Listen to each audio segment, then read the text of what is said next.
अस्सलामुअलैकुम। आज हम अपने चाक पर बॉर्डर लगाएंगे। उसके लिए हमने पहले चाक को स्टिच कर लेना है। प्रेस की मदद से उसको बिठा लिया है हमने और इस तरह से स्टिच करके चारों चाक अपने तैयार करके रख लिए हैं। अब बैक साइड से जहाँ पर हमारी फ़िटिंग की सिलाई हुई है उस सिलाई को खोलना है हमने और खोलकर प्रेस कर लेना है। दोनों साइडों से फ़ोल्ड करके प्रेस कर लेना है और उसके बाद उसे हमने पिन अप कर लेना है ताकि हमारी बैक साइड से भी अच्छी फिनिशिंग के साथ सिलाई हो और पीछे किसी किस्म का कोई गैदर ना हो। ये हमारा बॉर्डर है। इस बॉर्डर को हमने दोनों साइडों से फ़ोल्ड करके तैयार कर लिया है। प्रेस की मदद से हमने फ़ोल्डिंग करी है। अब हम अपने बॉर्डर के साथ लेस को अटैच करेंगे क्योंकि हमें बॉर्डर के साथ लेस लगानी है। तो पहले हम लेस को बॉर्डर के साथ स्टिच कर लेंगे ताकि हमारी लेस और बॉर्डर एक दूसरे के साथ स्लिप ना करें।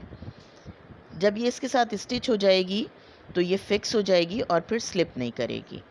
अब ये बॉर्डर तैयार हो गया है। इसको हम अपने चाक पर रखकर नाप लेंगे कि हमारे चाक के ऊपर कितना बॉर्डर आएगा और साथ साथ इसको पिन अप करते जाएंगे क्योंकि पहले हमें अपने ट्रायंगल बनाकर चाक की जगह पर स्टिचिंग करनी है। यहाँ आने के बाद हमने अपने बॉर्डर को एक साइड से टर्न करना है और घुमाकर इस जगह पर, ये फिटिंग की सिलाई की जगह है, यहाँ पर हमने सिलाई करनी है। ऐसे इस जगह पर यहाँ पर हमने इस बॉर्डर को बिठाना है और फिटिंग की सिलाई की जड़ में सिलाई करनी है। यहाँ हमने सिलाई कर ली, इसको टर्न किया और एक सिलाई और करके इस जगह को पक्का कर लिया है हमने।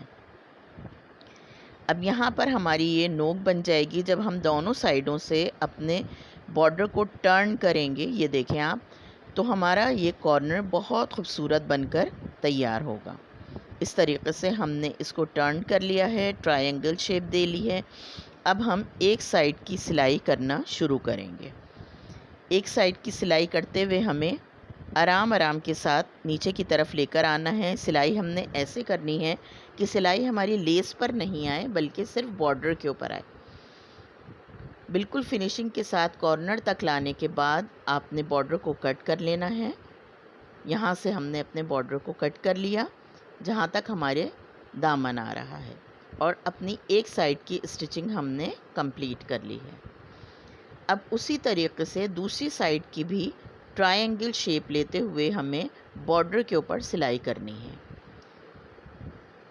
लेस के ऊपर सिलाई बिल्कुल नहीं आनी चाहिए, बॉर्डर के ऊपर हमारी सिलाई आनी चाहिए जहाँ पर हमारा बॉर्डर आ रहा है। इसी तरीके से दूसरी साइड की भी सिलाई हमारी मुकम्मल हो गई। अब बॉर्डर का जो दूसरा हिस्सा है जो हमने इस्त्री की मदद से फ़ोल्ड किया था, अब हम उसके ऊपर स्टिचिंग करना शुरू करेंगे। अगर आपको मेरी वीडियो अच्छी लग रही हो तो इसे लाइक कर दीजिएगा, शेयर कर दीजिएगा और मेरे चैनल को सब्सक्राइब कर दीजिएगा। ये स्टिचिंग करते हुए हमें कॉर्नर तक लेकर आना है और कॉर्नर पर लाने के बाद यहाँ पर हमें जिस तरीके से हमने अपने बॉर्डर को फ़ोल्ड किया था उसी तरीके से हमें स्टिचिंग भी करनी है। बिल्कुल कॉर्नर पर हमने अपनी सिलाई को लेकर आना है और फिटिंग की जहाँ हमारी सिलाई थी वहाँ तक लाकर रोक देना है और फिर उसी ट्रायंगल शेप में, जिस शेप में हमारा बॉर्डर है, हमें अपनी सिलाई को कंप्लीट करते हुए नीचे की तरफ लेके जाना है। इस तरीके से ये आहिस्ता आहिस्ता हम अपनी मशीन चलाते रहेंगे ताकि हमारा कोई भी टाँका नीचे शर्ट पर नहीं आए। इस तरीके से और नीचे से कपड़े को भी हम बाहर की तरफ निकालते रहेंगे ताकि कपड़े में भी बल ना आए और स्टिचिंग करते हुए नीचे तक ले जाएंगे। इस तरह से हमारी स्टिचिंग कंप्लीट हो जाएगी। हमारा बॉर्डर एक साइड का लगकर तैयार हो गया है। ये इसी तरीके से हम दूसरी साइड का बॉर्डर भी लगाएंगे। देखें आप कितनी फिनिशिंग से लगाए और हमारा कॉर्नर कितना अच्छा लग रहा है। अब इसी तरीके से हम दूसरी साइड के भी अपने चाक पर बॉर्डर लगा लेंगे और इसको लगाकर तैयार कर देंगे। ये हमारा चाक तैयार हो गया है और बहुत खूबसूरत लग रहा है। अल्लाह हाफ़िज़।